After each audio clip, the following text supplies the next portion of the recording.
স্পেনের বিপক্ষে আর্জেন্টিনার এক বড় চ্যালেঞ্জ হল ফুলব্যাক পজিশন।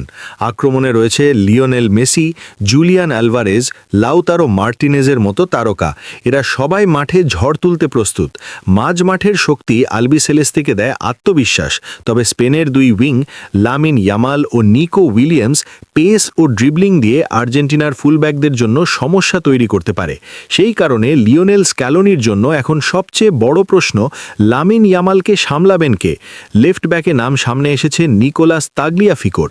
অভিজ্ঞতা, রক্ষণে শৃঙ্খলা এবং পজিশনাল বুদ্ধিমত্তা সব মিলিয়ে তিনি এখনও স্ক্যালোনির সবচেয়ে নির্ভরযোগ্য সৈনিক। বিশেষ করে স্পেনের ডান দিক দিয়ে দ্রুত আক্রমণ এলে তাগলিয়াফিকোর অভিজ্ঞতা আর্জেন্টিনার জন্য অমূল্য হতে পারে। ক্লাব ও জাতীয় দলের ধারাবাহিক পারফরম্যান্সও তাকে আরও এগিয়ে রাখে। তবে আলোচনার বাইরে নেই বার্কো এবং আকুনা। বার্কো এই মরশুমে স্ট্রসবুর্গের হয়ে চমৎকার ফর্মে ১৯ ম্যাচে ৫ গোল অ্যাসিস্ট করেছেন। ডিফেন্স ও আক্রমণে উভয় ক্ষেত্রেই গুরুত্বপূর্ণ ভূমিকা রাখছেন। ফলে ফর্মে থাকা একজন খেলোয়াড় হিসেবে বার্কো আর্জেন্টিনার পরিকল্পনায় স্থান পেতে পারে। অন্যদিকে রিভার প্লেটে অনিয়মিত ফর্মের কারণে আকুনা এখন তেমন গুরুত্ব পাচ্ছেন না। রাইট ব্যাক পজিশন নিয়ে পরিস্থিতি আরও জটিল। নাহুয়েল মলিনা, যিনি গত বিশ্বকাপে চরম ধারানো ছিলেন, এবার ক্লাবে নিয়মিত খেলছেন না।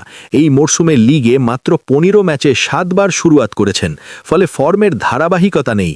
একইভাবে মন্টিয়েলো আর্জেন্টিনার লিগে নিজেকে পুরোপুরি মেলে ধরতে পারেননি। বিপরীতে কেভিন ম্যাকঅ্যালিস্টার যদিও অনভিজ্ঞ, তবে বেলজিয়ান লিগে নিজের দক্ষতা দেখাচ্ছেন। এর আগে আর্জেন্টিনার ডাকও পেয়েছেন, তবে ফাইনালিসিমার বড় ম্যাচে তার ওপর পুরো দায়িত্ব দেওয়া হবে কিনা তা প্রশ্নবিদ্ধ। সব মিলিয়ে রাইট ব্যাকের দৌড়ে সবচেয়ে এগিয়ে আছেন মলিনা ও কেভিন ম্যাকঅ্যালিস্টার, তবে চূড়ান্ত একাদশ এখনও চূড়ান্ত নয়। ফুলব্যাক পজিশনের এই অনিশ্চয়তার মধ্যে আর্জেন্টিনার জন্য বড় চ্যালেঞ্জ হল স্পেনের উইং দুই লামিন ইয়ামাল এবং নিকো উইলিয়ামস। দুজনেই দ্রুত, পেসি এবং ঝুঁকিপূর্ণ ড্রিবলিংয়ের জন্য পরিচিত। তাদের সামনে সঠিক ফুটবল বুঝা, পজিশনাল শৃঙ্খলা ও ডিফেন্সিভ কৌশল থাকতে হবে। তাই স্ক্যালোনির পছন্দ শুধুই অভিজ্ঞতা নয়, খেলোয়াড়ের সাম্প্রতিক ফর্ম, ক্লাব পারফরম্যান্স এবং মানসিক দৃঢ়তার ওপরও নির্ভর করবে। লেফট ব্যাকে তাগলিয়াফিকো এখনও সবচেয়ে সম্ভাবনাময়, কিন্তু বার্কো তার ফর্মের কারণে চমক দেখাতে পারেন। রাইট ব্যাকে মলিনা বা কেভিন, যিনি তুলনামূলকভাবে নতুন, তাদের মধ্যে কার ওপর স্ক্যালোনি ভরসা করবেন সেটাই হবে আগ্রহের কেন্দ্রে। অন্যদিকে আক্রমণে আর্জেন্টিনার সম্ভাবনা স্পষ্ট। মেসি, আলভারেজ এবং লাউতারো মার্টিনেজের সংমিশ্রণ স্পেনের ডিফেন্সে চাপ তৈরি করবে। মিডফিল্ডও সমান শক্তিশালী, যা আর্জেন্টিনাকে সমানে সমান লড়াই করার সক্ষমতা দেবে। তবে এই সমতা থাকলেও ম্যাচের চাবিকাঠি হতে পারে ফুলব্যাক পজিশন। যিনি লেফট বা রাইট ব্যাকে নামবেন, তাকে শুধু রক্ষণ নয়, আক্রমণে সহযোগিতাও দিতে হবে। ফলে স্পেনের দুই উইংকে সামলানো এবং আক্রমণকে কার্যকর রাখা, এই দ্বৈত চ্যালেঞ্জের মুখে থাকবে চূড়ান্ত একাদশের ফুলব্যাক। শেষ পর্যন্ত স্পেনের বিপক্ষে আর্জেন্টিনার ফুলব্যাকরা হবে নজরের কেন্দ্রে। লেফট ব্যাকে তাগলিয়াফিকো এবং বার্কো, রাইট ব্যাকে মলিনা এবং কেভিন ম্যাকঅ্যালিস্টারের মধ্যে কারা নামবেন তা দেখার জন্য ফুটবল প্রেমীরা অধীর আগ্রহে অপেক্ষা করছেন।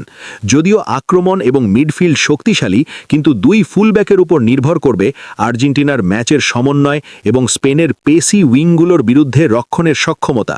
তাই ফাইনালিসিমার চূড়ান্ত দিনে এই গুরু দায়িত্ব কারা সামলাবেন, সেটাই হতে যাচ্ছে সবচেয়ে বড় টকিং পয়েন্ট। স্ক্যালোনির নিষ্পত্তি ফুটবল প্রেমীদের কৌতূহলকে আরও বাড়িয়ে দেবে এবং ফুলব্যাক পজিশনের দৌড়ে যে চমক অপেক্ষা করছে, সেটি পুরো ম্যাচ জুড়ে আলোচনার বিষয় হয়ে উঠবে।